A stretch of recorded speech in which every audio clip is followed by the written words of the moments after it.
There is a battery that will click into a drill off the Bunnings shelf, power it perfectly, and cancel your warranty the second you use it. Same shape, same voltage, same latch. It fits because it is the same battery, sold under 2 names. And the warranty page of the brand you actually bought says that using it voids your cover. If you watched the Australian brand's video, you can name it, and if you were here for the first video, you have the clause. What I haven't given you is the 4 side by side. Each locks you in differently, and one does it in writing. That's number 1. 4 platforms, counting down from 4 to 1, and number 4 is really 2 roads that don't meet. Number 1 is one of the cheapest ways in. It carries 5 years of replacement cover with no form to fill in, and its warranty page names which battery brand you're allowed to use. Here's the thing that changes how you should look at every price tag in that aisle. You are not buying a drill. You are buying a slot. Look at the shelf. A bare tool with no battery and no charger sits at a fraction of what the kit costs. That gap is not a discount. That gap is the battery, and the battery is the actual purchase. Once you own 3 of them on one platform, you're not choosing brands anymore. You're choosing whether to throw those 3 away. That's the whole shape of the pricing. The starter kit is priced to look like a bargain, and the spare batteries are the part you come back for. So the question was never which drill is best this month. It's which slot you want to be standing in for the next 10 years. Number 4. Makita, and this one is a fork in the road. Makita runs 2 cordless platforms side by side, and they do not talk to each other. LXT is the 18-volt system that's been running for years. XGT is a 40-volt system.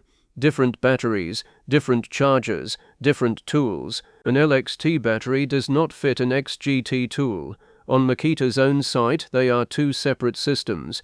So choosing Makita isn't choosing a brand. It's choosing one of 2 roads, and if you pick the wrong one for what you'll need in 5 years, crossing over means rebuilding your battery collection from nothing. Think about what that costs in practice, not the tool. The 4 batteries and the 2 chargers you already own that suddenly fit nothing you want to buy next. How many tools on each road? In the first video I gave you the conservative figure, over 200 on LXT and over 100 on XGT. Since then I have found counts that don't agree, from sources that all sounded certain, and they are far enough apart that I would rather send you to the source than pick one. LXT is the bigger road, XGT is the newer, smaller one. Check Makita Australia's own listing on the day you buy, and check it on the road you're picking, because that's the decision, not the count. This is Toolwatch Australia. Australian terms, Australian stock, Australian pricing, and nothing else. Subscribe and you'll get the rest of these.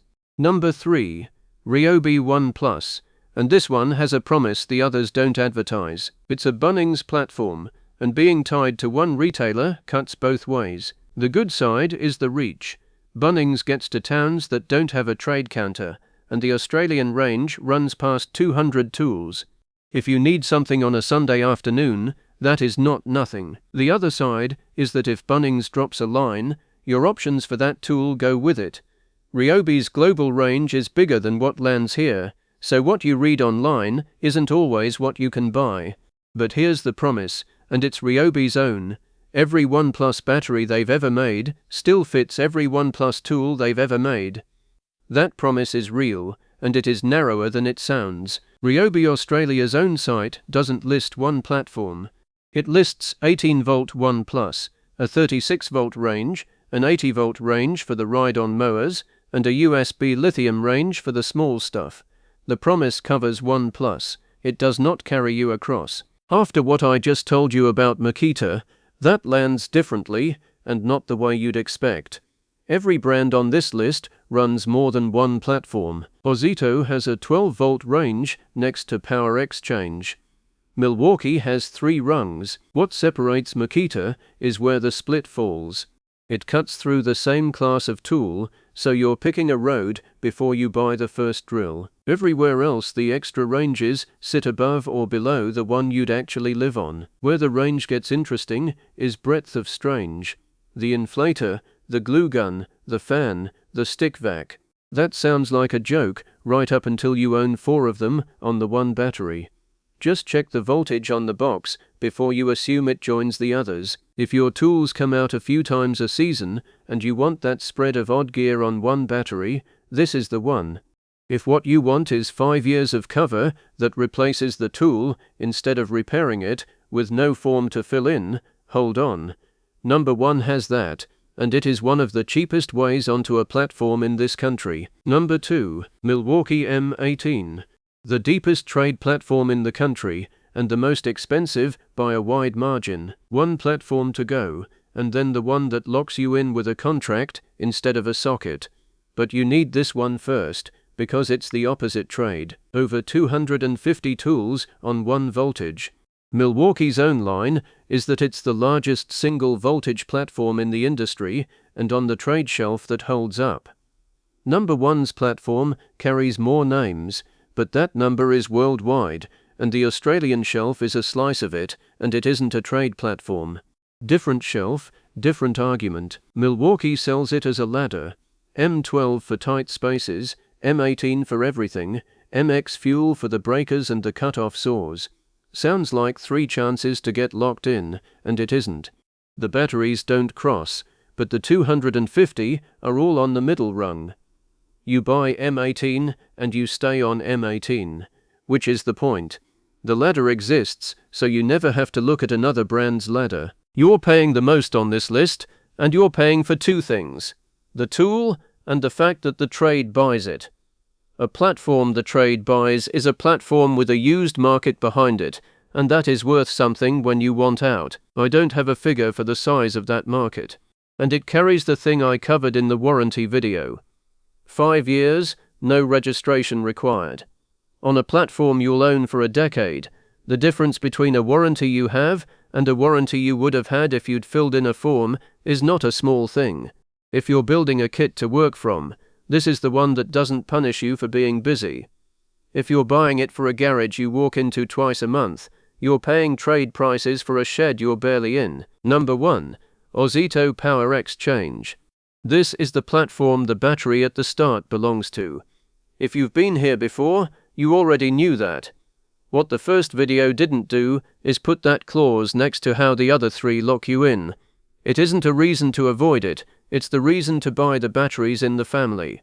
Ozito is sold through Bunnings, and I called it a house brand until the last video.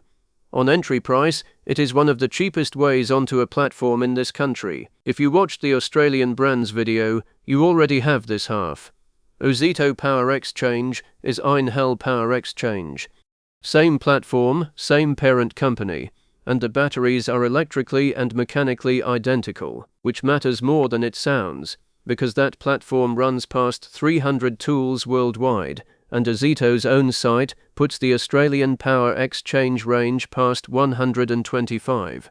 The shelf here is a slice of the catalogue, not the whole of it, but the slice is fed by it, from the brand that looks cheapest. That's not a forum theory.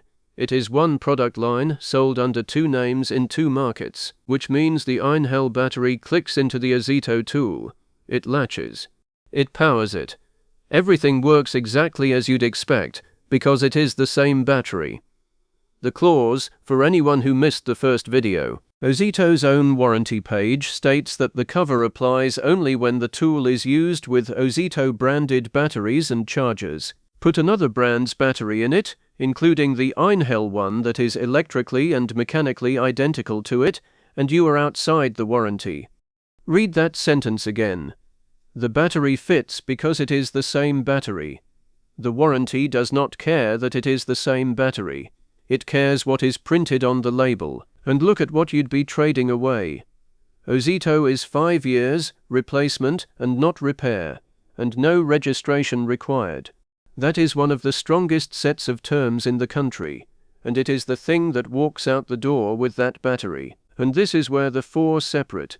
Makita can make you rebuild a battery collection you already own. Bunnings can drop a Ryobi line and take the tool with it. Milwaukee charges you the most at the counter and asks nothing of you afterwards. Ozito's warranty page names a battery brand, and that name is what costs you. So the trap was never that the battery doesn't work. It's that it works perfectly, and it costs you 5 years of replacement cover. And there is nothing on either box that tells you. If you buy Ozito batteries. Whatever you save on the other label is the most expensive saving in the shop. That's the 4. Now, which one is actually yours? If your tools come out a few times a season and you want a cheap way in that doesn't cost you cover, it's Ozito. 5 years replacement with no form and an Australian shelf past 125 tools behind it, as long as you keep the batteries in the family. If you want that same casual use plus the odd stuff, the inflator and the glue gun and the vac, Ryobi One Plus does that better, and Bunnings is easier to get to than a trade counter. Yeah. If you're on a site every day and downtime costs you money, it's Milwaukee M18. You'll pay the most and you'll get the deepest trade range, a used market to sell into when you want out, and cover that doesn't ask you for paperwork. And if you want Makita for the hardware, which is a perfectly good reason, then pick LXT or XGT deliberately and check the range on the road you chose before you commit to it. I'm not going to read 4 warranty pages at you.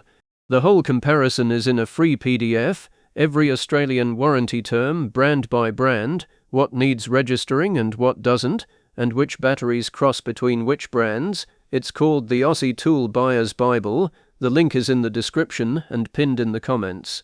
Print it and take it to the store. One last thing, and it's the part 1D actually want to know. The expensive platform is not automatically the right one. What a battery system tells you is how much a company expects you to spend after the first purchase. Cheap entry and expensive spares is a business model, not an accident, and it works on everybody, including me. So which slot are you already standing in, and did you pick it on purpose? I'd genuinely like to know how many of you chose a platform, and how many just bought whatever was on sale that day. And if any of that was new to you, the Australian brands video is the other half of this one. Einhell bought Ozito in 2013, and Sid Chrome stopped being made here back in the 90s. Both are on this channel, and neither one is on the box. There's one more thing about standing in a slot, and it's the part 1 left out. Every word of this assumed the platform is still there in 10 years. Makita put a second system next to the one people had already built on, and it does not take the old batteries. Bunnings can drop a line and take the tool with it. Neither of those arrives as a letter. So the next one is about what happens to the batteries in your shed when a platform stops being made, and how you find out. That's the next video.